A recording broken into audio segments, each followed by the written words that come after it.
Bonjour tout le monde, donc aujourd'hui on va parler des étapes pour l'achat d'une propriété en tant qu'investisseur débutant. La première étape, c'est de s'assurer d'avoir minimum 5% de mise de fonds pour l'acquisition de la propriété.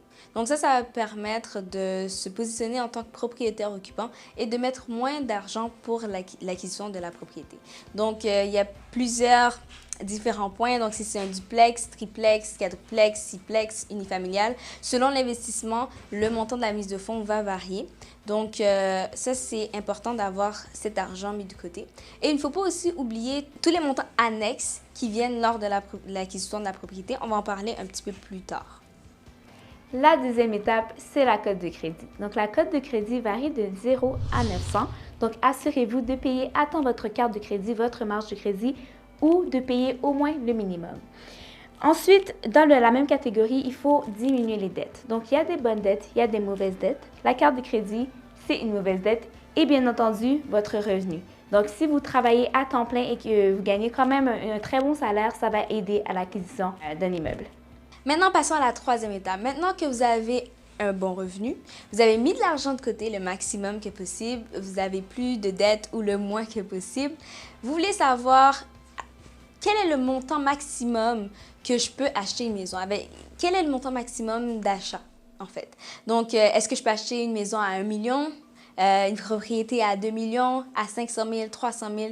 Vous avez besoin d'aller consulter quelqu'un. Donc, c'est là que vient le rôle du courtier hypothécaire. Donc, vous devez aller voir un courtier hypothécaire, donc allez voir votre banque pour faire une préqualification.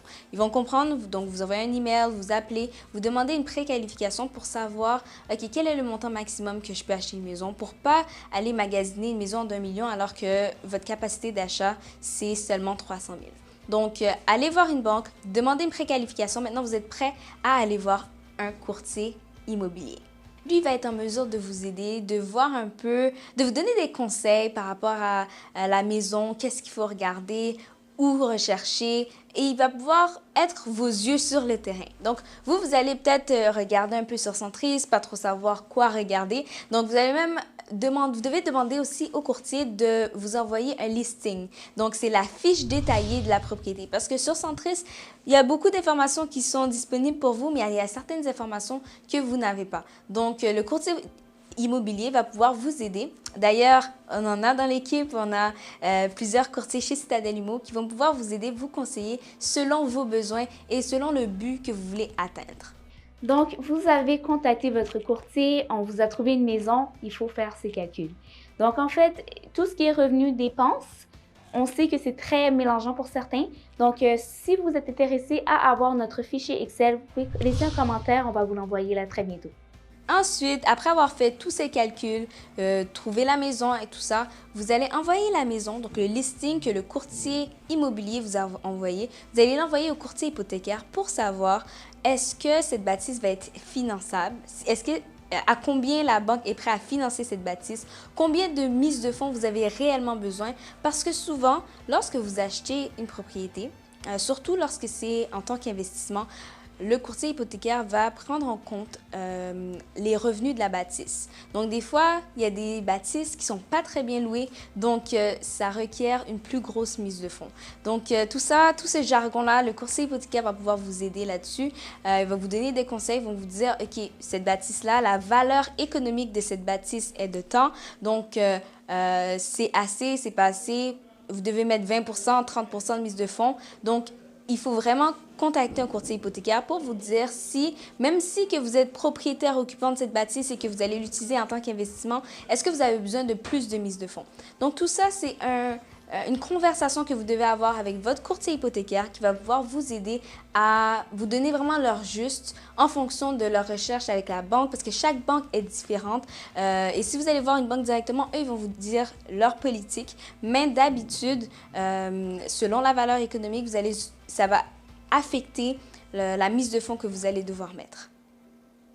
Donc, vous avez parlé à votre courtier hypothécaire. Vous pouvez retourner voir votre courtier immobilier et lui, il va faire la promesse d'achat. Donc, qu'est-ce qu'une promesse d'achat? C'est que, en fait, c'est un document que votre courtier remplit et que vous signez à la fin avec tous les détails de quand vous allez passer chez le notaire, combien de jours le vendeur doit vous revenir avec l'acceptation de la promesse d'achat. Donc, tous les détails vont être remplis dans la promesse d'achat et c'est le courtier immobilier qui remplit le tout.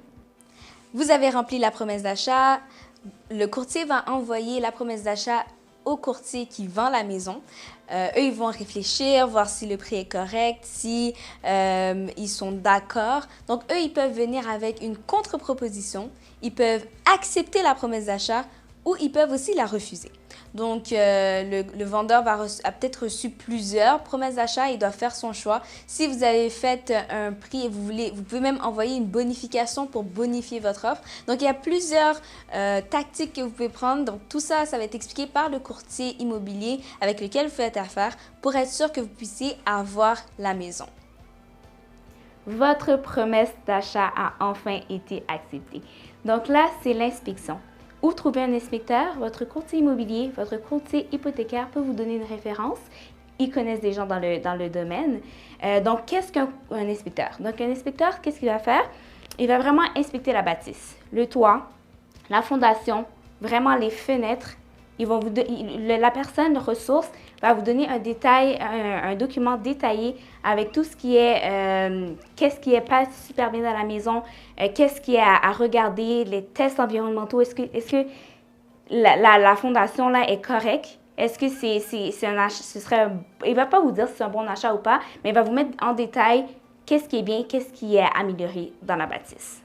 Donc, vous avez maintenant reçu le rapport d'inspection, vous allez regarder. C'est sûr qu'il ne faut pas avoir peur tout de suite. Il va y avoir vraiment beaucoup d'informations dans le rapport, des choses urgentes à faire, des choses à améliorer. Il faut se dire aussi que l'inspecteur, il doit faire le plus de recommandations possible. Donc, c'est mieux d'avoir toute la vérité et avoir des pensées pour avoir l'inspecteur que d'acheter une mauvaise propriété et finalement, vous devez la revendre parce que c'est pas correct. Vous avez beaucoup d'argent à mettre dans la maison parce que vous n'avez pas fait d'inspection. Donc, c'est mieux. Donc, le courtier, M. Tillus, il aime nous dire c'est mieux de payer 1 000 $ et pas acheter la maison qu'acheter la maison et devoir refaire beaucoup de choses. Donc, c'est vraiment important de faire l'inspection. Ça se peut qu'après, vous allez dire non, je ne veux pas la bâtisse. Vous avez mis 1 000, 2 000 $ de côté, mais au moins, vous avez passé à côté de quelque chose de vraiment qui ne serait pas à votre avantage. Donc, maintenant, après avoir fait cette étape-là, il faut dire que vous êtes correct, que vous acceptez de continuer. Donc, ça, je pense que c'est un appel que le courtier va faire avec l'autre courtier pour dire que tout est correct. Après inspection, vous voulez quand même aller de l'avant. Et par la suite, vous allez décider d'une date pour aller voir le notaire. Donc, vous allez contacter un notaire. Où trouver un notaire? Là encore, c'est là que le courtier immobilier va pouvoir vous aider, le courtier hypothécaire va pouvoir vous aider. C'est sûr aussi, vous pouvez faire une petite recherche sur Google, mais c'est toujours bien d'avoir une bonne référence. Donc, vous allez voir le notaire et lui, il va fixer 2 dates avec vous. Donc, une date pour signer le tout et une date pour faire l'échange de tous les documents. Mais c'est sûr que le notaire va pouvoir vous dire vraiment comment se fait le processus. Donc, c'est ça, voilà. Voilà les étapes de l'acquisition d'une propriété lorsque c'est un investissement. Ça peut avoir l'air vraiment long. Beaucoup d'informations. Mais honnêtement, ça se fait quand même assez bien, surtout lorsque vous avez un bon suivi avec un professionnel qui est déjà passé par là et qui sait comment vous donner des conseils et vous aider à aller de l'avant. Exactement. Donc, si vous trouvez un bon courtier hypothécaire, un bon courtier immobilier et un bon inspecteur, ça va vraiment rouler là. Ça ne devrait pas prendre plus que 2 mois ou 3 mois, tout le processus. Donc, c'est ça. Donc, et si ça prend plus de temps, c'est vrai qu'il y a d'autres choses qu'on n'a pas parlé. On n'a pas parlé de la SCHL. Donc, il y a plein de choses qui peuvent faire varier le temps, mais lorsque vous êtes bien entouré, ça fait en sorte que vous êtes bien outillé pour prendre de bonnes décisions. Donc, on a parlé de notaire, d'inspecteur, il y a aussi évaluateur. Donc, tout ça, Joanie et moi, on est là, on veut vous donner des conseils. Exactement. Donc, on veut être là un peu comme vos conseillers, des personnes ressources.